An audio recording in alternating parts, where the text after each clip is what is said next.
Yitin Lavav. Bonjour, aujourd'hui je suis intéressé de parler d'un phénomène qu'on connaît assez bien aujourd'hui. Et c'est un phénomène qui prend de l'ampleur, on peut le reconnaître de plus en plus. On parle des rabbanim qui sont des rabbanim que d'un certain domaine. Euh, il y a des rabbanim qui connaissent tout, et il y a d'autres rabbanim qui sont des rabbanim d'un certain domaine. Quand j'ai une question par exemple sur Diné Momonot, je vais chez tel et tel rav. Si c'est par contre une question sur El Chot Mezuzah, je vais chez quelqu'un d'autre. Et lui, il est professionnel dans la mikvot, lui, il s'occupe des Hérouvines, et etc., etc., des Talmidei Chachamim, qui ont appris un domaine et qui le connaissent extrêmement bien. Et sur ce domaine, c'est un rave. Sur les autres domaines, on ne peut pas lui poser des questions parce que il ne connaît pas forcément beaucoup plus que d'autres personnes. Qu'est-ce que c'est? D'où ça vient? Est-ce que ça existe? C'est bien ou pas? Etc. C'est ce qu'on va essayer de voir aujourd'hui. On parle au fait de quelque chose qu'on dirait que c'est écrit pratiquement dans la Gemara, cette chose-là. Dans l'affaire Moudbet en bas, il y a une phrase qui dira Rav Achi Ava Memune Agité. Rav Achi, il était responsable des Gitin. Ici, on dirait clairement que même déjà du temps de la Gemara, il y avait quelqu'un, un des rabbanim, on disait, lui, c'est le professionnel des Gitin. Quand on a une question, on va chez lui, on lui pose la question, etc. Et c'était un professionnel de Gitin. Dans le Birkei Yosef du Chida, il nous ramène que dans plusieurs villes de l'Allemagne de l'époque, ils avaient l'habitude de nommer un Rav et un Beth Din spécial qui était spécial pour les Diné Mamonot et pour les Gitin. Il y avait d'autres rabbanim qui étaient responsables de Issour Ve'eter. Si quelqu'un a une question par exemple sur Batar Bechalav ou des questions de ce genre, question de cuisine, alors c'est quelqu'un d'autre qui était responsable sur ça. Vehu minak vatikin. Il dit Birkei Yosef, c'est quelque chose de très bien, parce qu'un Beth Din qui est responsable sur un domaine, alors ils sont complètement plongés dans son domaine, ils sont très très forts, et ils connaissent tous les dinim et toutes ces choses-là, ce qui est difficile à faire pour quelqu'un qui est responsable, en fait, de tous les domaines. Donc, en fait, le Chida, il est très pour cette chose-là. Il ramène encore quelques histoires dans certaines villes où ils avaient l'habitude de faire des bâtés dinim pour dîner Rabbanot, d'autres rabbanim pour Issour Ve'eter, etc. Il ramène d'autres Gemarot aussi, mis à part notre Gemara. Une Gemara, par exemple, dans Choulin, c'est écrit j'ai rencontré les Chachamim de Troufae. C'est quoi? Rachid nous explique, c'est les Chachamim qui étaient responsables des Trefot. Bien sûr, aujourd'hui, on connaît les rabbanim qui font des Hersherim, des Kashkuyot. Ici aussi, c'est des rabbanim qui sont responsables sur le Hersher. Le Rav, il est très fort dans les Hersherim, il connaît tout, il est très bien.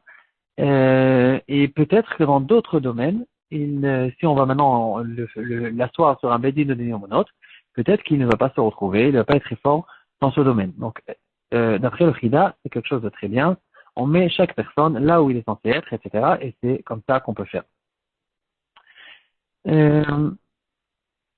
Il y a une autre manière de voir les choses. Dans le shoot Afrak Seta de Ania, il ramène au nom du Rambam, dans le Chot Sanhedrin, Perek Dalet, il dit que quelqu'un qui est Samour, donc la smicha, en fait, c'est les Sanhedrin de l'époque, ils avaient une smicha. Alors le Rambam, il nous dit que celui qui est Samour, il doit être responsable, il doit connaître toutes les choses. Pas que Issour Ve'eter, il doit connaître tous les dîners mamonot, toutes les halachot de la Torah, dans tous les sens, il doit connaître même les halachot de la magie, de la sorcellerie, il doit connaître 70 langues dans certains cas. Ceux qui étaient dans le Bedin Gadol, ils devaient connaître aussi les 70 langues pour pouvoir recevoir les témoignages de chaque témoin dans sa propre langue, et comme ça, il parle et on comprend exactement qu'est-ce qu'il veut. Et ils doivent connaître toutes les chormot, même les chormot des goïm, les chormot de Kiddush HaKodesh, bien sûr. Et en fait, c'était des gens qui étaient des masters dans tout.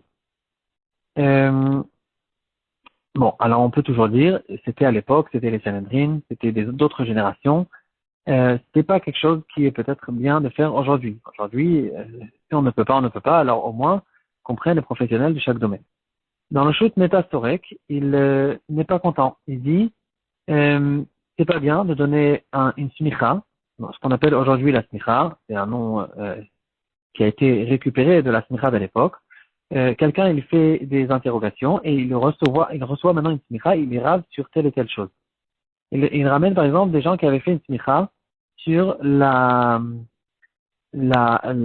vérification de Veshet et Tomet Avidim, de toutes sortes de choses de très fautes, et il n'est pas content de cette chose-là parce qu'il a remarqué que ces gens-là, ils étaient professionnels, c'est vrai, dans ce domaine, mais à cause du fait qu'ils avaient maintenant une smicha, ils se prenaient pour des rabbinim complètement, et ils répondaient des réponses sur des choses qu'ils ne connaissaient pas du tout, des questions par exemple, de Ktamim, etc., et alors qu'ils n'étaient pas forts dans ces choses-là.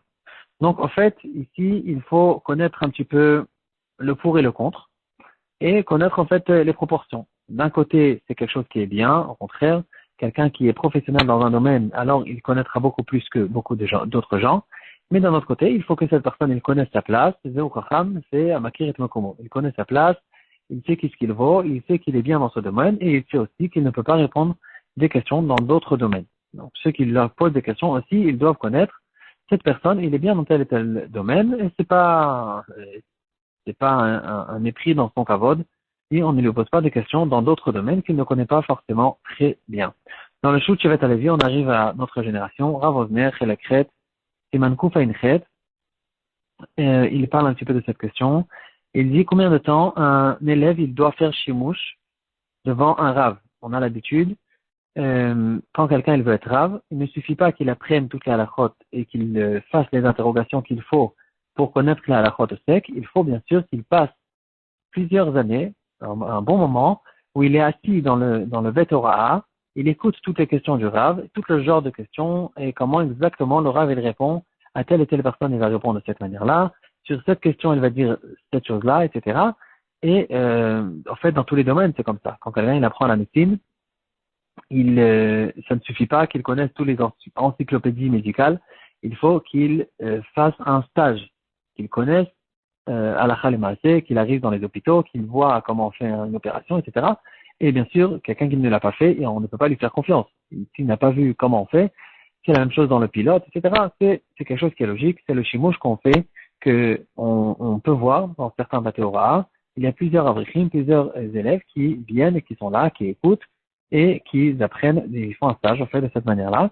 Le Rav Osner, il demande combien de temps il doit faire un shimouch. Alors, il dit, ça dépend. Bien sûr, ça dépend du Rav, ça dépend de l'élève, ça dépend du domaine sur lequel il fait shimouch. Et, quoi qu'il en soit, plus il fera shimouch, plus il sera bien, plus il se porte bien, et plus il sera fort. Euh, en fait, ce phénomène qu'on parle aujourd'hui, des gens qui sont professionnels dans certains domaines, on peut le retrouver aussi dans la médecine. À l'époque, il y avait un médecin qui était le médecin de tout, le généraliste qui faisait tout. Il faisait les opérations, il faisait le cœur, le cerveau, il faisait tout ce qu'il y a.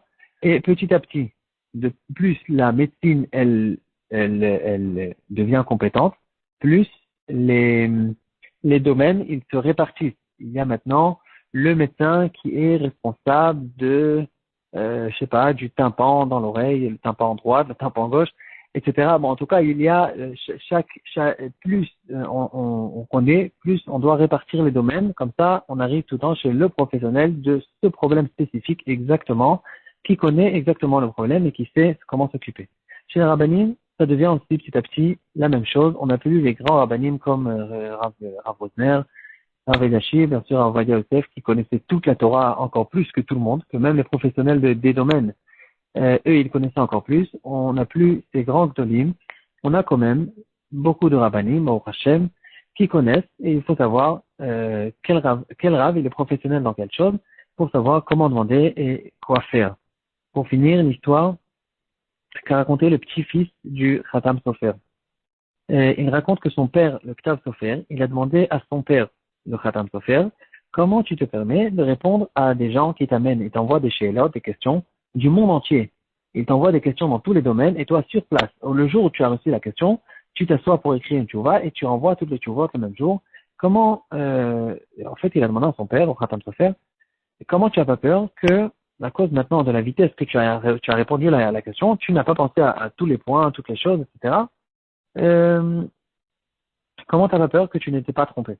Alors il lui a dit, je sais que c'est quelque chose qui bien sûr c'est quelque chose de très dur, de très, très compliqué, mais sache que dans chaque génération, Hachem il a donné une personne qui et la personne qui a reçu, au fait, la force de trancher la halakha, c'est peut-être pas forcément une seule personne, c'est l'avdavka, mais ça veut dire, il y a les quelques personnes qui sont les gdolador et qui connaissent tout et qui, eux, ont reçu le pouvoir et la force de trancher la halakha et de répondre au clan d'Israël, parce qu'Hachem ne laisse pas le clan d'Israël en l'air. Et à cause du fait que je vois que du monde entier on me pose des questions, apparemment, Hachem il m'a donné le mérite d'avoir cette chose-là. Et donc, je me permets de répondre des questions en priant à Hachem qui ne me fasse pas trébucher dans la halakha. Et que Hachem, je vois que Hachem, il est d'accord avec le psak. Même si, par exemple, les preuves que je ramène sont peut-être pas forcément vraies, mais en final, le psak, il sera tout le temps vrai. Voilà.